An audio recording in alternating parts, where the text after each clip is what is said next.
This is Things Fall Apart by Chinua Achebe. Chapter 14, Part 2. Okonkwo was well received by his mother's kinsmen in Mbatna.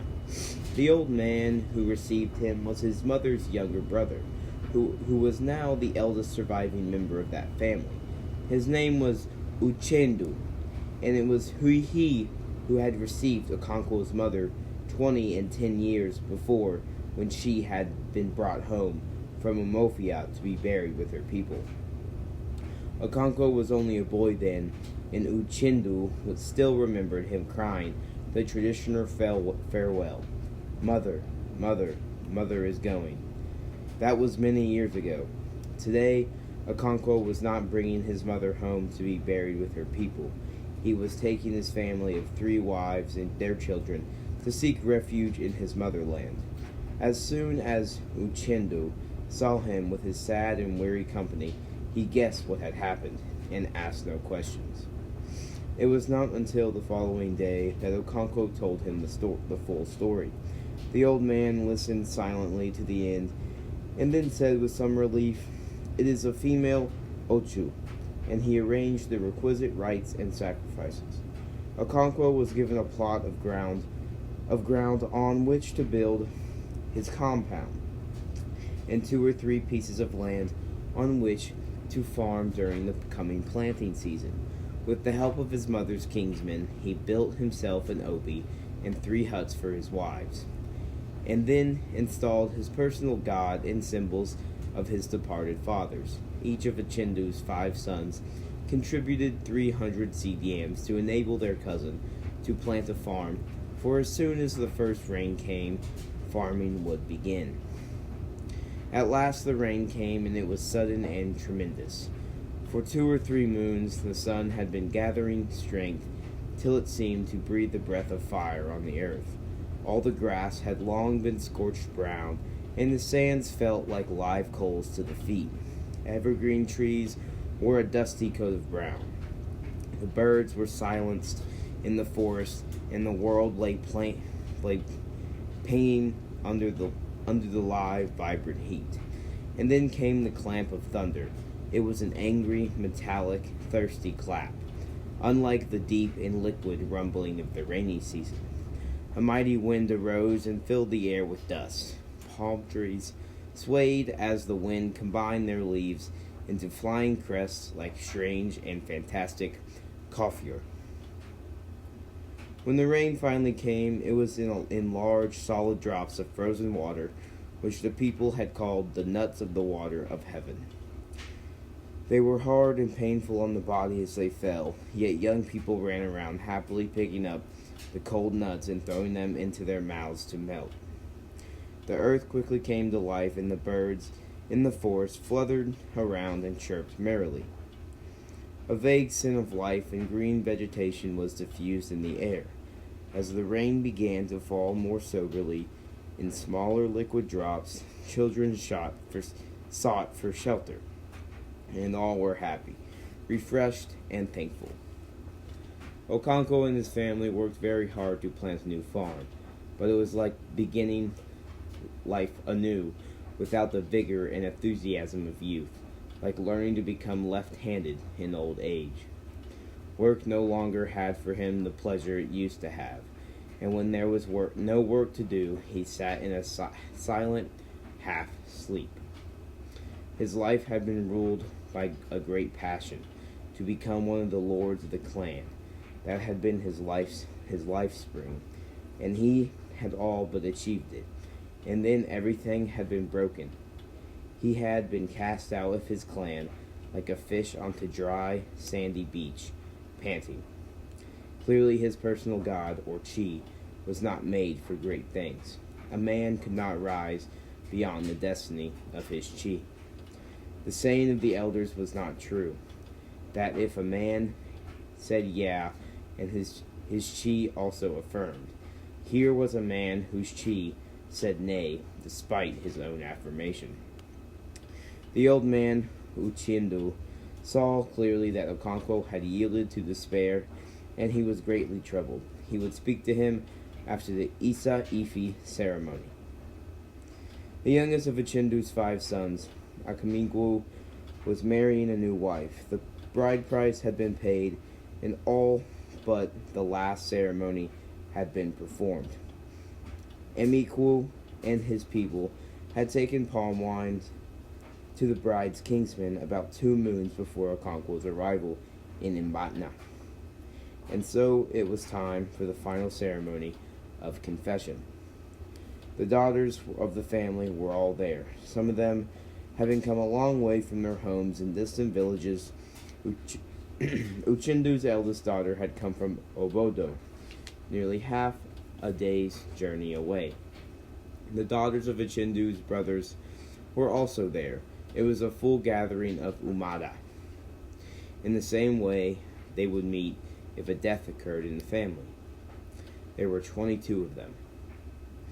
They sat in a big circle on the ground, and the bride sat in the center with a hen in her right hand. Uchendu sat by her, holding the ancestral staff of the family. All the other men stood outside the circle, watching. Their wives watched also. It was evening and the sun was setting. Uchendu's eldest daughter, Inye, asked the questions. Remember that if you do not answer truthfully, you will suffer or die at childbirth, he began. How many men have lain with you since your brother first expressed the desire to marry you? None, she answered simply. Answer truthfully, urged the woman. None, asked Inye. None, she answered. Swear on this staff of my father's, said Uchendu. I swear, said the bride. Uchendu took the hen from her, slit its throat with a sharp knife, and allowed some of the blood to fall on the ancestral staff. From that day, Amakwu took the young bride to his hut, and she became his wife. The daughters of the family did not return to their homes immediately, but spent 2 or 3 days with their kinsmen. On the second day, Uchendu called together his sons and daughters and his nephew, Okonkwo. The men brought their goatskin mats, with which they sat on the floor, and the women sat on the sisal mat spread on a raised bank of earth. Uchendu pulled gently at his gray beard and gnashed his teeth. Then he began to speak, quietly and deliberately, picking his words with great care. It is Okonkwo that I primarily wish to speak to, he began, but I want all of you to note what I am going to say. I am an old man, and you are all my children. I know more about the world than any of you. If there is anyone among you who thinks he knows more, let him speak up. He paused, but no one spoke. Why is Okonkwo with us today? This is not his clan. We are only his mother's kinsmen. He does not belong here. He is in exile, come in for 7 years to live in a strange land. And so he bowed with grief. But there is just one question I would like to ask him. Can you tell me, Okonkwo, why is it that one of the commonest names we give our children is Nieka, or Mother is Supreme? We all know that a man is the head of the family, and his wives do his bidding. A child belongs to its father and his family, and not to his mother and her family. A man belongs to his father's land, and not his motherland. And yet we say, Nieka, Mother is Supreme. Why is that? There was silence. I want Okonkwo to answer me, said Uchendu. I do not know the answer, Okonkwo replied. You do not know the answer, so you see that you are a child. You have many wives, many children, more children than I have. You are a great man in your clan, but you are still a child, my child. Listen to me, I shall tell you. But there is one more question I shall ask you. Why is it that when a woman dies, she is taken home to be buried with her own kinsman? She is not buried with her husband's kinsman. Why is that? Your mother was brought home to me and buried with my people. Why was that? Okonkwo shook his head. He does not know that either, said Uchendu, and yet he is full of sorrow because he has come to live in his motherland, for a few years. He laughed a mirthless laugh and turned to his sons and daughters. What about you? Can you answer my question? They all shook their heads. Then listen to me, he said, and cleared his throat. It's true that a child belongs to its father, but when a father beats his child, it seeks sympathy in its mother's hut.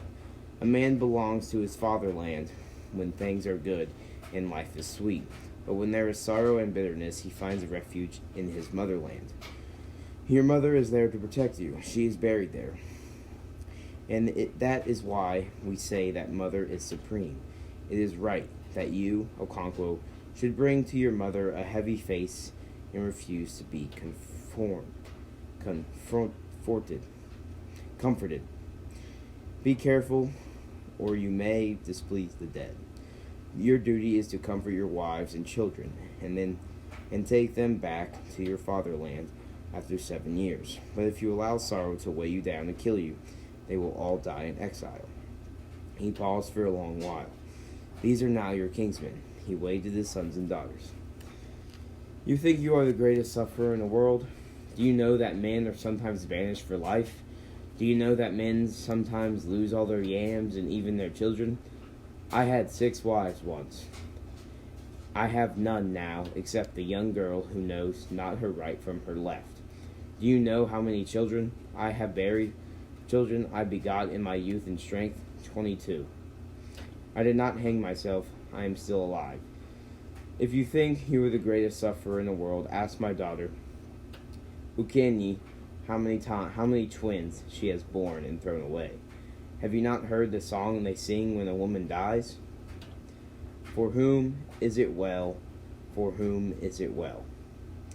There is no for whom it is well. I have no more to say to you.